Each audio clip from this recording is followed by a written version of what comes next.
কবি সুনীল গঙ্গোপাধ্যায়ের কেউ কথা রাখেনি কালজয়ী উপাখ্যানের ব্যতিক্রমী আত্মপ্রকাশ ত্রিপুরার শান্তিনিকেতন মেডিকেল কলেজ, যার সভাপতি মলয় পীঠ। এই কলেজ স্থাপনের পর এবার রাজ্য সরকারের সহযোগিতায় আয়ুষ কেন্দ্র করে তোলার পরিকল্পনা নিয়েছেন তিনি, যেখানে আয়ুর্বেদিক, হোমিওপ্যাথি, যোগার মতো বিকল্প চিকিৎসা পদ্ধতি নিয়ে পড়াশোনা, চর্চা ও গবেষণা হবে।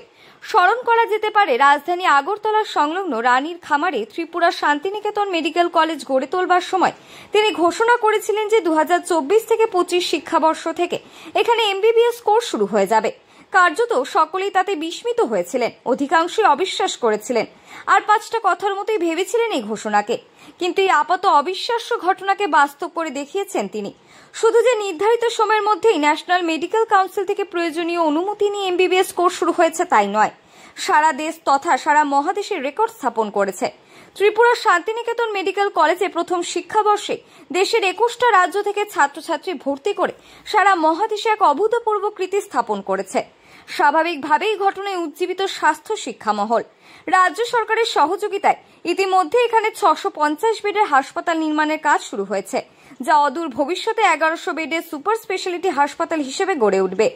এই উন্নয়নের ধারাকে এগিয়ে নিয়ে যেতে রাজ্য সরকারের সহযোগিতায় ও সহমতের ভিত্তিতে ত্রিপুরার শান্তিনিকেতন মেডিকেল কলেজের পাশেই একটি আয়ুষ কেন্দ্র গড়ে তোলা হবে বলে এদিন ঘোষণা করেন ত্রিপুরার শান্তিনিকেতন মেডিকেল কলেজের সভাপতি মলয় পীঠ।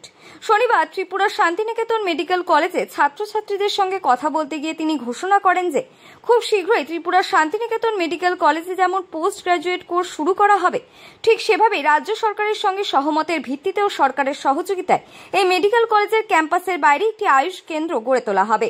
হোমিওপ্যাথি, আয়ুর্বেদিক, যোগার মতো বিকল্প চিকিৎসাগুলিও নিয়ে পড়াশোনা, গবেষণা, চর্চা করা হবে।